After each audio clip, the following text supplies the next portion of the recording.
Students, आज का हमारा टॉपिक है AIIMS and bases of classification. तो अगर हम बात करें क्लासिफिकेशन की कि क्लासिफिकेशन किसे कहते हैं, तो जब लिविंग ऑर्गेनिजम्स को मुख्तलिफ ग्रुप्स में तकसीम किया जाता है तो उसको कहते हैं क्लासिफिकेशन। और बायोलॉजी की वो ब्रांच जो कि क्लासिफिकेशन को डील करती है उसको कहते हैं टेक्सोनॉमी। इसके अलावा बायोलॉजी की एक और ब्रांच है जो कि क्लासिफिकेशन के साथ साथ लिविंग ऑर्गेनिजम्स की नेमिंग को डील करती है, यानी कि नोमेनक्लेचर को डील करती है। तो इस ब्रांच ऑफ बायोलॉजी को कहते हैं सिस्टमैटिक्स।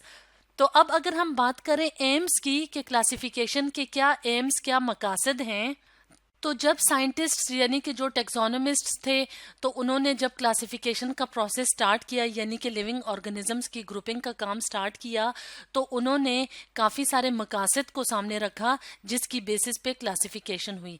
तो वो मकासद कौन कौन से थे? सबसे पहला जो एम था वो ये था कि ऑर्गेनिजम्स के दरमियान सिमिलैरिटीज और डिफरेंसेस देखे उन्होंने टेक्सोनोमिस्ट्स ने, यानी कि ऑर्गेनिजम्स के दरमियान कौन कौन सी खसूसियात हैं जो मिलती जुलती हैं और कौन कौन सी खसूसियात या कैरेक्टरिस्टिक्स हैं जो कि मुख्तलिफ ऑर्गेनिजम्स के दरमियान उनको एक दूसरे से मुख्तलिफ बनाती हैं।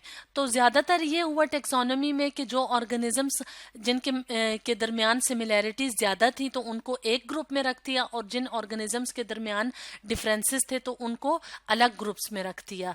इसके अलावा एक और एम क्या था क्लासिफिकेशन का कि साइंटिस्ट्स ने सीक्वेंस ऑफ एवोल्यूशन को ऑब्जर्व करना था। सीक्वेंस ऑफ एवोल्यूशन का क्या मतलब है कि ऑर्गेनिजम्स कैसे सिंगल एंसेस्टर से वक्त गुजरने के साथ साथ मुख्तलिफ किस्म की स्पीशीज में तब्दील हुए, और जो आजकल के दौर में हमें ऑर्गेनिजम्स की डाइवर्सिटी नजर आती है तो ये कैसे एवोल्यूशन के प्रोसेस से ये सारा प्रोसेस हुआ और इसका सीक्वेंस क्या था।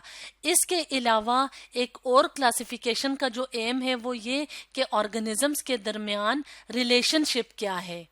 इसके अलावा एक और एम जो क्लासिफिकेशन का था तो वो ये था कि ऑर्गेनिजम्स को नेम देना, यानी कि उनको नोमेनक्लेचर देना, हर ऑर्गेनिज्म को प्रॉपर नेम देना। तो ये तो कुछ एम्स थे क्लासिफिकेशन के। अब अगर हम बात करें कि क्लासिफिकेशन की बेसिस क्या थी, यानी कि वो कौन से आइडियाज या बुनियादें थी जिसकी बेस पे क्लासिफिकेशन का प्रोसेस स्टार्ट हुआ, तो काफ़ी सारे साइंटिस्ट्स ने मुख्तलिफ बेसिस पे क्लासिफिकेशन का प्रोसेस किया। तो अगर हम इनिशियल साइंटिस्ट्स की बात करें तो एरिस्टोटल ने क्लासिफिकेशन किस बेस पे की? एरिस्टोटल ने क्लासिफिकेशन की हैबिटेट की बेस पे, यानी कि ऑर्गेनिजम्स एयर में रहते हैं, वाटर में रहते हैं या लैंड में रहते हैं। तो जो ऑर्गेनिजम्स एयर में थे उनको एक ग्रुप में तकसीम किया, वाटर और लैंड वालों को अलग ग्रुप्स में तकसीम किया।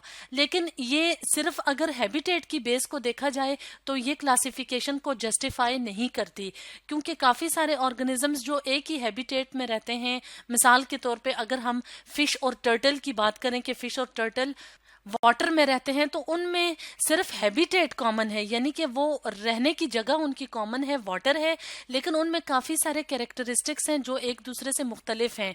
तो इस वजह से एरिस्टोटल के जो क्लासिफिकेशन थी वो बाद में मॉडिफाई हुई, यानी चेंज हुई, क्योंकि सिर्फ एक ही कैरेक्टरिस्टिक या हैबिटेट की बेस पे ऑर्गेनिजम्स को क्लासिफिकेशन का प्रोसेस जो था वो जस्टिफाई नहीं किया जा सकता था।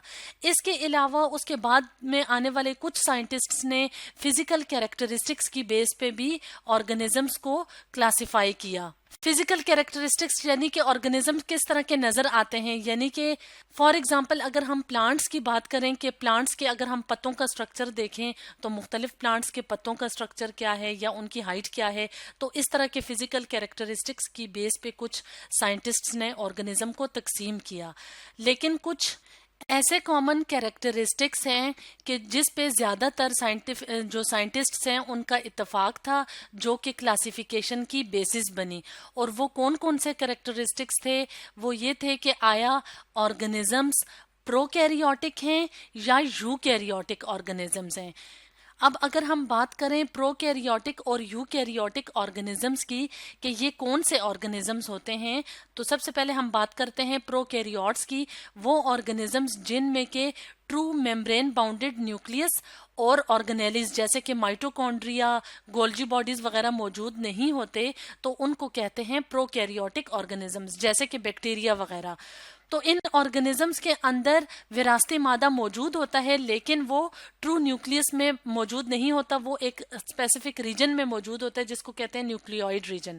تو ایسے آرگنزمز جن میں ٹرو نیوکلیس موجود نہیں ہوتا ان کو پروکیریوٹک آرگنزمز کہتے ہیں۔ اور دوسرا کیریکٹرسٹک کیا تھا کہ آرگنزم آیا یوکیریوٹک ہیں۔ یوکیریوٹک آرگنزمز کون سے ہوتے ہیں؟ ایسے آرگنزمز جن کے اندر ٹرو نیوکلیس اور میمبرین باؤنڈیڈ آرگنیلیز جیسے کہ مائٹوکونڈریا وغیرہ موجود ہوتے ہیں، تو ایسے آرگنزمز کو یوکیریوٹک آرگنزمز کہتے ہیں، جیسے کہ پلانٹس اور اینیملز وغیرہ۔ اس کے علاوہ ایک اور کیریکٹرسٹک جو کہ کلاسیفیکیشن کی بیس بنا وہ یہ تھا کہ آرگنزمز یونی سیلولر ہیں یا ملٹی سیلولر ہیں۔ یونی سیلولر آرگنزمز کون سے آرگنزمز ہوتے ہیں؟ وہ آرگنزمز جن کی پوری باڈی صرف ایک سیل سے مل کے بنی ہوتی ہے۔